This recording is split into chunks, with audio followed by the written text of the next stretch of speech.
everyone and welcome back to my channel. Here is part 2 of the Ice Queen makeup.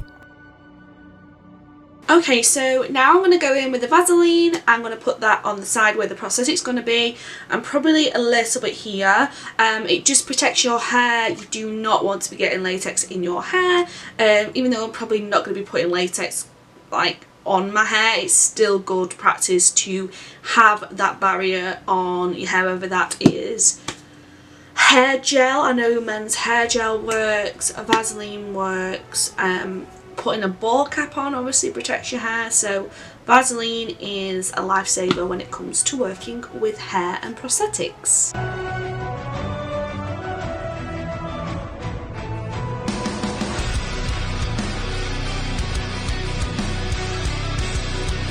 Okay, so now that we've prepped my hair and my face, so we've got it all pinned back, we've got it protected. I've also put a bit of Vaseline on my brow, because obviously that's the side that the prosthetic's going to be going on. So as you guys saw how it came out, but this is the prosthetic released, and as you can see I've left the edges slightly blank there where I'm going to be putting more latex, because obviously we don't want to put latex on top of paint.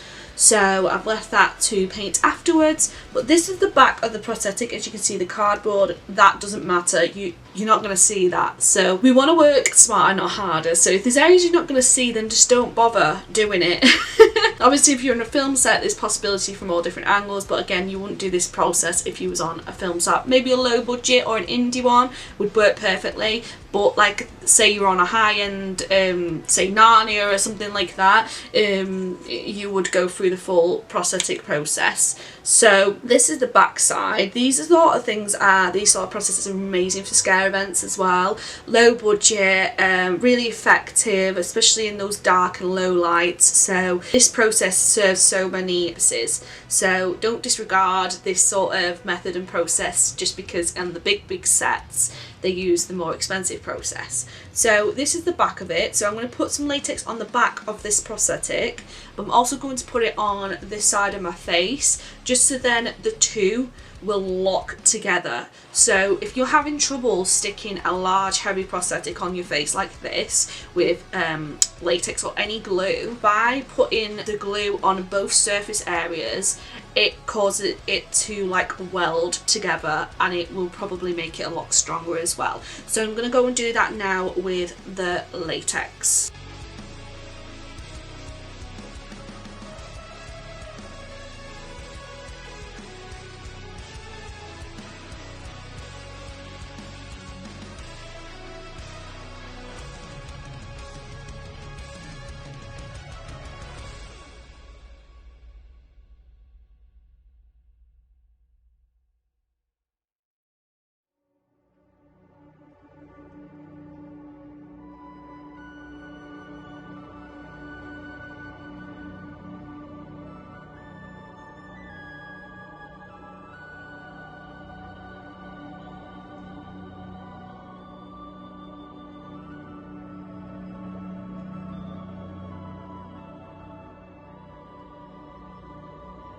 Okay, so as you can tell, I don't want to move too much to disturb the prosthetic before I've even finished it. So, you there guys? Yeah. So hopefully you can still hear me. I've stuck the prosthetic down. I've got to blend this edge out, and I've put some J-wax on this side here and blend that out as if it's protruding out the head. And this side I'm just going to fade over. So now I'm going to continue with it's called the KRYOLAN Professionals Makeup SUPRACOLOR palette, and it's a cream palette, and it looks like this. Again, excuse the mess, when you're working with things like this it is messy. The colour that I'm going to go in with is this like where's it gone? That one, burgundy colour there. And that is going to go on the inner side of my eye, because I've put some of that colour here, and on the inner side of my nose.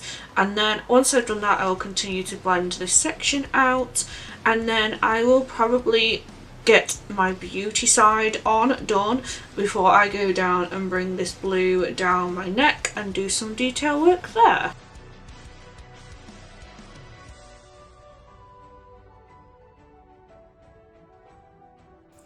So as stated previously, I am putting that burgundy colour in the section where there's no prosthetic, and I'm just simply blending that round, making sure I get a good coverage and that I get all in the nook and crannies. So here I'm just simply filling in the nose area with the same colour that I used on the eye to make sure it's all cohesive and it's a flowing colour scheme. And I'm also going in with the same palette with a black colour just to basically add more contrast and depth to those sections. Then going on to the beauty side of the makeup, I am applying the 24 Hours Superstay foundation as a concealer. Still not moved house, they're still in boxes guys, the concealer, so the foundation had to do again.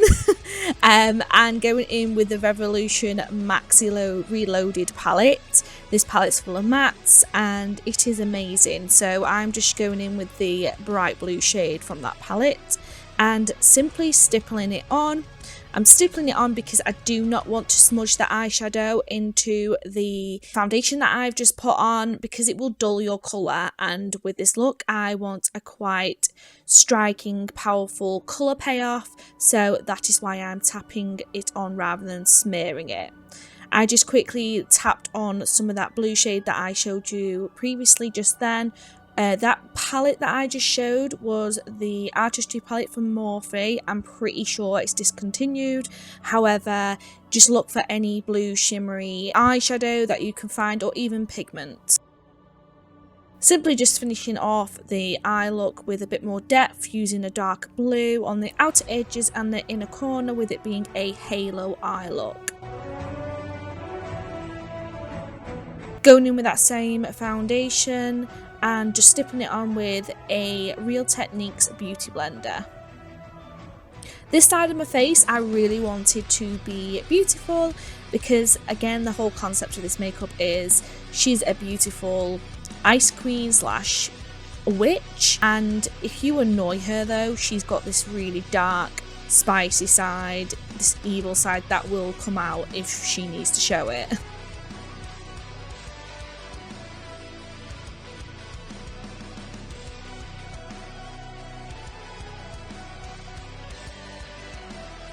Going in with the RMCA translucent powder, which I always use. It's the best setting powder that I personally find out there at the minute, so I'm just going in and setting those places.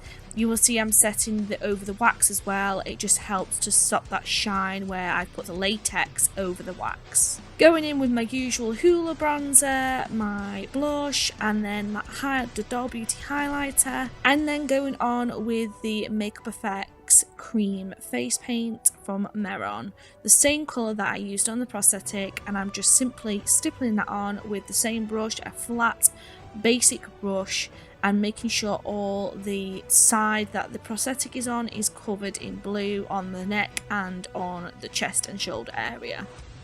Quick tip here, I'm using a stippling method with a flat brush.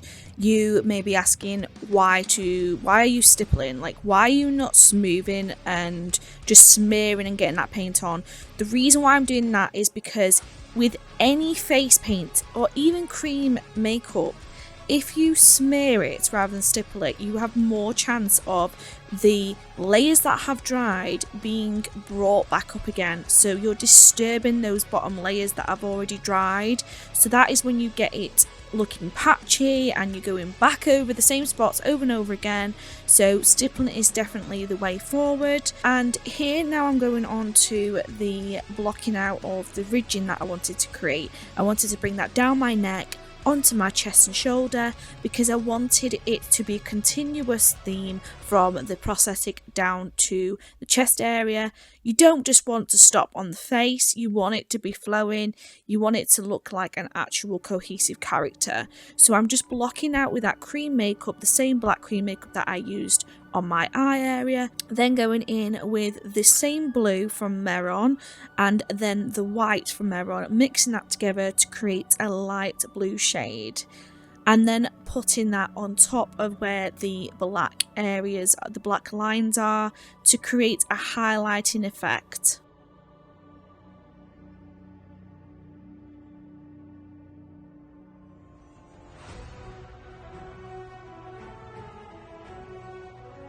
Then going in with some old, just like any lipstick that I had, it was like a cream lipstick, putting it on the bit that my normal lip is still showing. Then in with the primer lashes. I think this lash is called Envy Me. I absolutely love these lashes.